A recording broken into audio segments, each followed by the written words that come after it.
अरे, ये हमारे जगन्नाथ जी आधी रात को मंदिर से छुपकर कहाँ जा रहे हैं? और ये क्या? इनके हाथों में तो सोने के कंगन नहीं बल्कि मिट्टी से सनी हुई एक कुदाल है। क्या ब्रह्मांड का स्वामी आज किसी खेत में मजदूरी करने निकला है? क्या पुरी के राजा ने आज सुदर्शन चक्र छोड़कर फावड़ा उठा लिया है?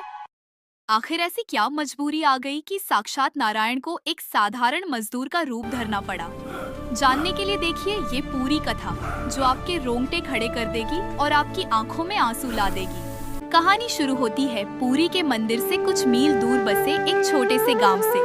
वहां रघु नाम का एक गरीब मजदूर रहता था। रघु का पूरा जीवन बस दो ही चीजों के इर्द गिर्द घूमता था, एक उसकी बूढ़ी माँ और दूसरे उसके कालिया ठाकुर यानी जगन्नाथ जी। रघु अनपढ़ था, उसे मंत्र नहीं आते थे। बस जब भी भूख लगती या दुख होता वो मंदिर की ध्वजा की ओर देखकर कह देता, ठाकुर आज की दिहाड़ी तू ही दिलाना। लेकिन वक्त का पहिया ऐसा घूमा कि रघु के गांव में भयानक सूखा पड़ गया। रघु के पास न काम था न खाने को दाना। उसकी माँ बीमार पड़ गई, पैसों की सख्त जरूरत थी। मजबूर होकर रघु गांव के सबसे लालची साहूकार करोड़ीमल के पास गया। करोड़ीमल ऐसा इंसान था जिसके दिल की जगह पत्थर धड़कता था। उसने रघु से कहा, पैसे तो मिल जाएंगे, लेकिन शर्त ये है कि तुझे 7 दिनों के अंदर ब्याज समेत पैसे लौटाने होंगे। अगर नहीं लौट आए तो ये झोपड़ी मेरी होगी और तुझे ताउम्र मेरा बंधुआ मजदूर बनकर रहना होगा। रघु ने हार कर शर्त मान ली। उसने सोचा कि वो शहर जाकर मजदूरी करेगा और पैसे चुका देगा, लेकिन शहर में भी काम नहीं मिला। 7वां दिन आ गया और रघु के पास एक फूटी कौड़ी भी नहीं थी। उधर पुरी के मंदिर में 7वें दिन की रात को कुछ अजीब हो रहा था। मंदिर के मुख्य पुजारी ने देखा कि जगन्नाथ जी की मूर्ति के चेहरे पर एक अजीब सी बेचैनी है। पुजारी जी को लगा कि शायद श्रृंगार में कोई कमी रह गई है, लेकिन उन्हें क्या पता था कि आज ठाकुर जी का मन मंदिर के रत्न सिंहासन पर नहीं बल्कि रघु की उस सूनी झोपड़ी में लगा है। जैसे ही रात के 12 बजे और मंदिर के भारी किवाड़ बंद हुए, एक चमत्कार हुआ। गर्भगृह के भीतर से एक धीमी सी रोशनी निकली। हमारे जगन्नाथ जी, जो कल तक रेशमी वस्त्रों में लिपटे थे, उन्होंने एक फटी हुई धोती पहनी, सिर पर एक मैला सा गमछा बांधा और नंगे पैर ही मंदिर के पिछले दरवाजे से बाहर निकल गए। उनके साथ उनके बड़े भाई बलभद्र जी भी थे, जिन्होंने अपने कंधे पर एक बड़ा सा फावड़ा और टोकरी उठा रखी थी। दृश्य कल्पना से परे था। जो भगवान पूरी दुनिया का पेट भरते हैं, आज वो अंधेरी रात में एक मजदूर की तरह नंगे पांव पथरीले रास्तों पर चल रहे थे। बलराम जी ने रास्ते में धीरे से पूछा, लल्ला तूने पन्ने तो फाड़ दिए थे यमराज की डायरी के, पर इस साहूकार के बही खाते का क्या करेगा? वो तो बड़ा जिद्दी इंसान है। जगन्नाथ जी बस मुस्कुराए और बोले, दादा आज हाथ की सफाई नहीं, हाथ की मेहनत दिखानी होगी। रघु ने मुझे अपना साझीदार कहा था, तो साझीदार का कर्ज चुकाना मेरा भी फर्ज है। आधी रात को साहूकार करोड़ीमल अपनी हवेली की छत पर बैठा अपनी तिजोरी गिन रहा था। तभी उसने देखा कि उसके सबसे ऊबड़ खाबड़ और पत्थरीले खेत में 2 लोग काम कर रहे हैं। उसने सोचा, इतनी रात को कौन बेवकूफ मेरे खेत की खुदाई कर रहा है। वो नीचे आया और खेत की मेड़ पर खड़े होकर चिल्लाया, ओए कौन हो तुम लोग? मेरी जमीन पर क्या कर रहे हो? जगन्नाथ जी ने अपना चेहरा गमछे से ढका हुआ था।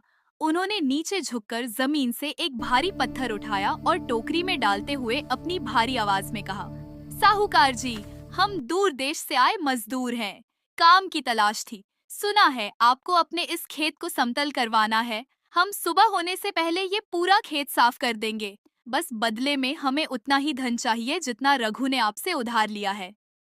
साहूकार हैरान रह गया।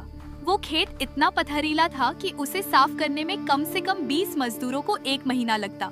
उसने मन ही मन सोचा, ये तो पागल है, सुबह तक ये काम कभी नहीं होगा और मुझे मुफ्त की मजदूरी मिल जाएगी। उसने हंसकर कहा, ठीक है, अगर सूरज निकलने से पहले ये पूरा खेत आईने जैसा चमकने लगा तो रघु का कर्ज माफ, लेकिन अगर एक भी पत्थर बच गया तो तुम दोनों को भी कोड़े मारूंगा। अब शुरू हुआ वो मंजर, जिसे देखने के लिए देवता भी आकाश में छुपकर खड़े हो गए। रात घनी काली थी, लेकिन उस खेत में एक अजीब सी चमक थी। साहूकार दूर बैठा हुक्का पी रहा था और देख रहा था कि वो 2 मजदूर किस बिजली की रफ्तार से काम कर रहे हैं। बलराम जी ने जैसे ही फावड़ा जमीन पर मारा, मिट्टी बड़े बड़े ढेले रुई की तरह बिखर गए। जगन्नाथ जी, जिनके कोमल हाथों में भक्त हमेशा मक्खन लगाते हैं, आज वो बड़े बड़े पत्थरों को ऐसे उठा रहे थे जैसे वो रुई के गोले हों। उनके माथे से पसीना टपक रहा था और वो पसीना जहाँ गिरता वहाँ की जमीन उपजाऊ बन जाती। कल्पना कीजिए, वो परब्रह्म जिसके एक इशारे पर ब्रह्मांड बनता और बिगड़ता है, आज एक लालची साहूकार के खेत में मिट्टी ढो रहा है। क्यों? सिर्फ इसलिए क्योंकि उसके एक भक्त ने उसे अपनी मुसीबत में याद किया था। रात बीतती गई, साहूकार की आंख लग गई, लेकिन जैसे ही भोर की पहली किरण फूटी और सूरज की रोशनी उस खेत पर पड़ी, साहूकार की चीख निकल गई। सामने का नजारा देख साहूकार के हाथ से हुक्का गिर गया। वो पथरीला खेत जहाँ घास का एक तिनका नहीं उगता था, आज वो बिल्कुल समतल था और वहाँ की मिट्टी से ऐसी खुशबू आ रही थी जैसे वो साक्षात चंदन हो। खेत के बीचों बीच रघु के कर्ज की वो सारी राशि और ब्याज के सिक्के एक पोटली में रखे थे। साहूकार दौड़कर खेत में पहुंचा। कहाँ गए वो मजदूर, कहाँ हैं वो?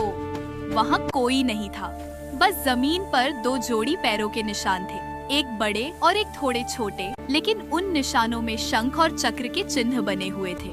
साहूकार समझ गया कि ये कोई साधारण मजदूर नहीं थे। उसके रोंगटे खड़े हो गए।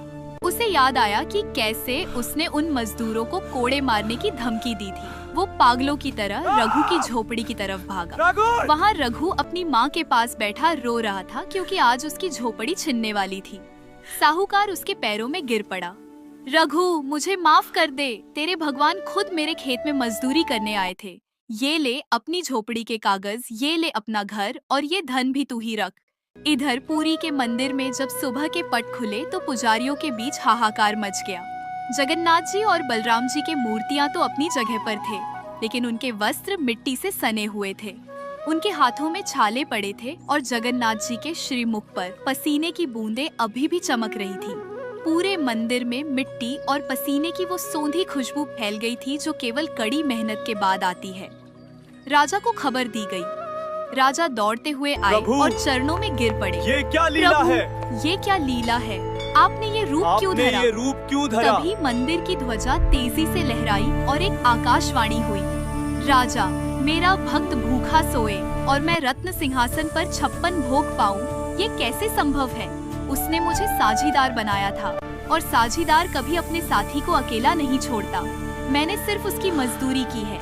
तो दर्शकों, ये थी हमारे जगन्नाथ जी की वो अनसुनी लीला जो हमें सिखाती है कि भगवान और भक्त के बीच कोई दीवार नहीं होती।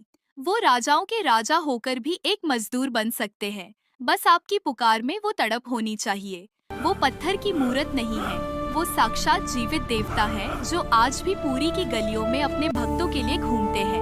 अगर आपको ठाकुर जी की ये पसीने और मेहनत वाली कथा पसंद आई हो तो इसे अपने तक न रखें। इस वीडियो को शेयर करें ताकि दुनिया जान सके कि हमारा जगन्नाथ कितना भोला और कितना कृपालु है। कमेंट में जय जगन्नाथ लिखना न भूलें और हमारे चैनल को सब्सक्राइब करें ताकि हम ऐसी ही और दिव्य कथाएं आप तक पहुंचा सके। प्रेम से बोलिए जय जगन्नाथ स्वामी की जय।